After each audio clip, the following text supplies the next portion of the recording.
Дүниеге келудегі мақсатымыз ол Алла Тағалаға жаңағы бойсыну, Алла Тағаланың құлы болу. Алла Тағаланың бұйырған нәрселері біз үшін маңызды болу керек. Дүниеге келудегі мақсатымыз Алла Тағала Құранда айтқандай: "Ва ма халақтул джинна вал инса илля лиябудуни".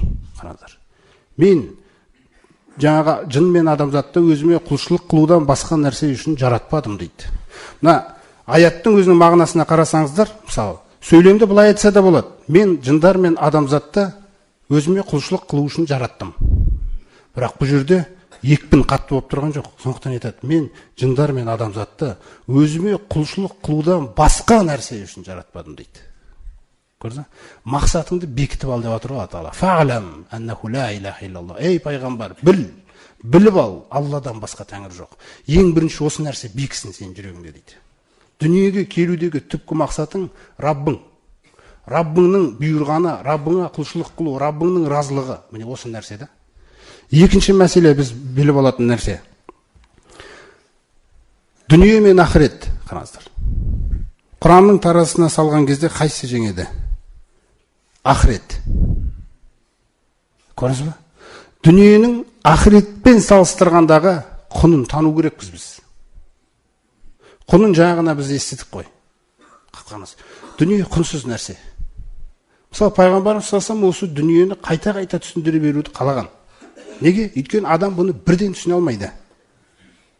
Адам осы дүниенің ішінде өмір сүріп жатқаннан кейін бірден дүниеден жүрегін бүйтіп ажырата алмайды. Оны бірте-бірте айтып отырып, азат етіп алу керек жүрегін. Түсінесіз бе? Азат етілгенде сізді Алла Тағала кәсібіңізден, байлығыңыздан алып кетейін деп тұрған жоқ. Просто жаңағы байлығыңыз бұрын жүрегіңізде болғанда, ауыр демалатынсыз біреу ақша сұраса, соны алып тастап жеңіл демалатындай қылайын деп тұр да. Сөйтіп қолыңа салып бермекші ананы. Қолыңда сен қожайынысың бұның. Бұл сенің қожайының емес. Бұрын ол сенің қожайының болған. Соны пайғамбарымыз салсам, егер де бір далада өліп қалған бір жаңағы лақты көрсе, бір өліп қалған бір есекті көрсе, бір өліп қалған бір жануарды көрсе, міндетті түрде жаңағы сахабаларына сол жерде үлкен сабақ мысал беріп кететін да. Мысалы, бір лақтың қасынан Иза ата Расулуллахи саллаллаху алейхи салам аля сахлатин мамбуза. Бір өліп қалған лақ жатты дейді. Қараңыздар. Сөйтіп қасында сахабалар бар. Сөйтіп келе жатты да жаңағы атарауна хазихи, қараңыздар. Мынаны көріп тұрсыңдар ма дейді. Асықпай. Я көріп тұрмыз я Аллахтың елшісі. Ханат аля ахлиха. Мынау сонда өзінің қожайынына керек болмай қалған ба дейді. Мысалды түсіндіру үшін. Қараңыздар. Мин хаваниха фаалқауха я Расулаллах. Сол керек болмағаннан кейін, құнсыз нәрсе болып кеткеннен кейін тастай салған ғой дейді. Сонда айтады: "Валлази нафси биядихи" дейді. Қараңыздар пайғамбарымыз салсам сөзін. Алламен ант етемін, жаным оның қолында дейді. Қараңыздар. Лад дуния, сөзсіз мына дүние дейді. Мына дүние тіршілігі ахуану алаллахи мин хазихи аля ахлиха.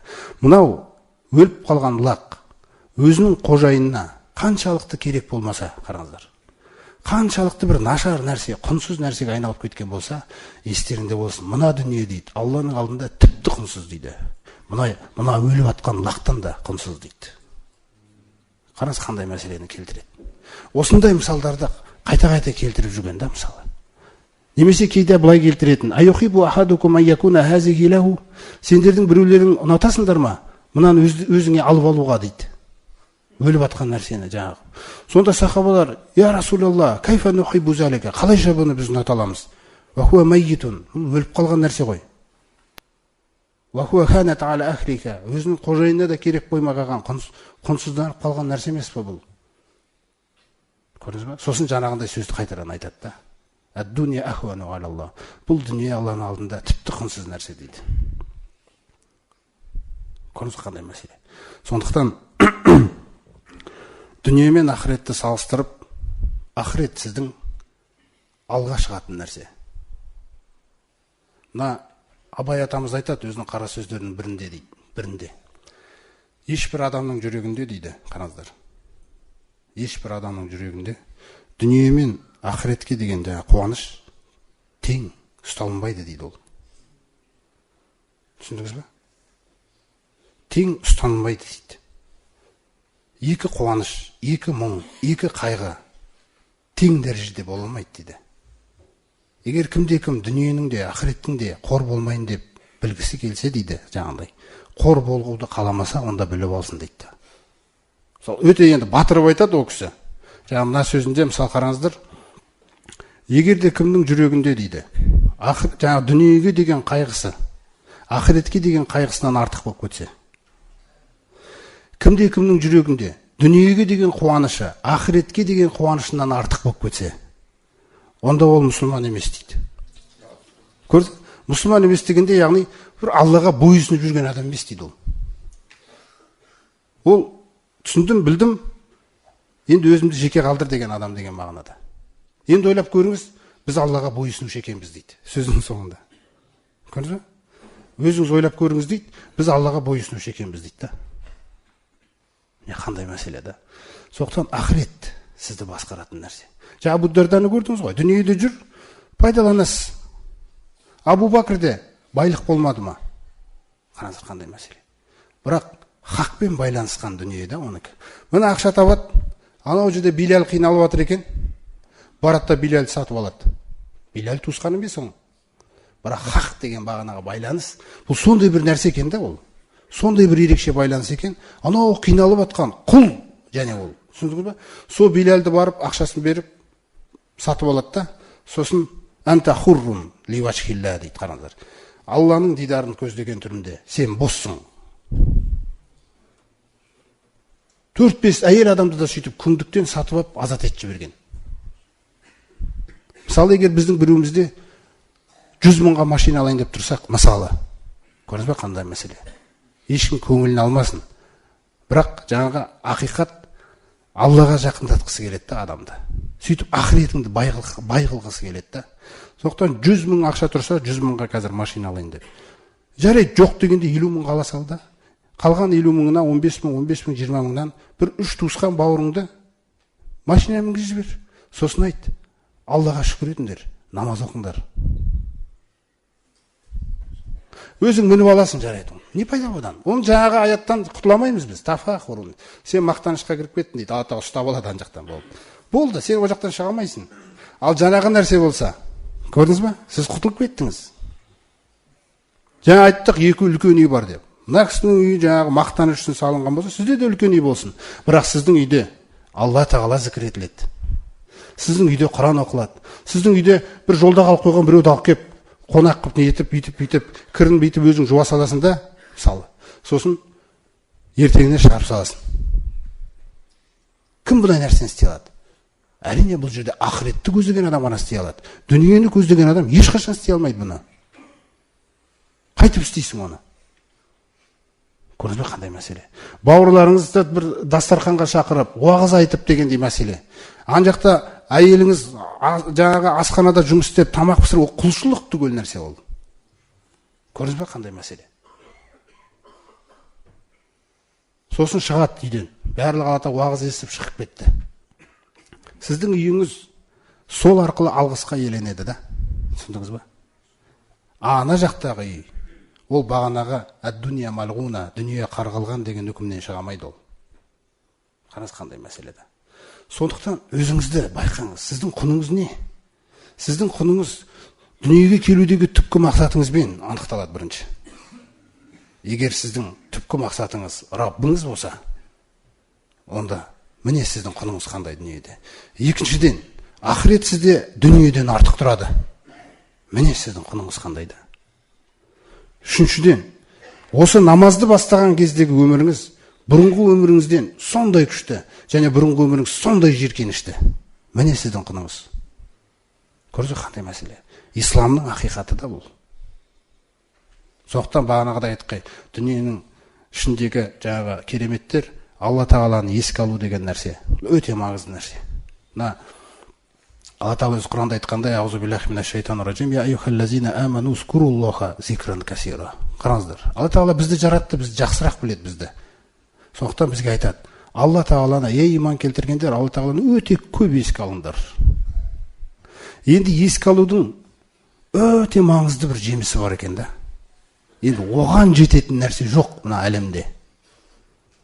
Қандай жеміс дейтін болсаңыздар, фаскуруни әзкуркум дейді. Қараңызшы қандай мәслихат Алла. Мен еске алыңдар, мен сендерді еске аламын дейді. Егер сізді Раббыңыз еске алып жатса, зікір деген кезде тек қана жаңағындай бір субханалла, субханалла, субханалла деп бүйтіп айтып отырып, сосын біреу жаңа қарыз сұрақ қойса, менде жоқ, кешіріңіз дей салу деген ол нәрселер емес ол. Сіз зікірді Алланы еске алған кезде Раббыңның сізді еске алуын сұрап отырсын жүрегіңізді. Егер ол сізді еске алса, сіз болды. Сізден бақытты адам жоқ. Раббыңыз еске алса сізді да. Соқтан айтады, фаскуруни әскуркум. Сендер мені еске алыңдар, мен сендерді еске аламын дейді Алла Тағала. Мән закарани фи нафсихи, закартуху фи нафсихи. Қараңыздар. Кімде-кім мені жеке отырып еске алса, жалғыз өзі отырған кезде, мен де оны жеке еске аламын дейді. Ва мән закарани фил мәләи. Ал кімде-кім мені қоғамның ішінде еске алса, закартуху фи мәләин хойрун минхум дейді.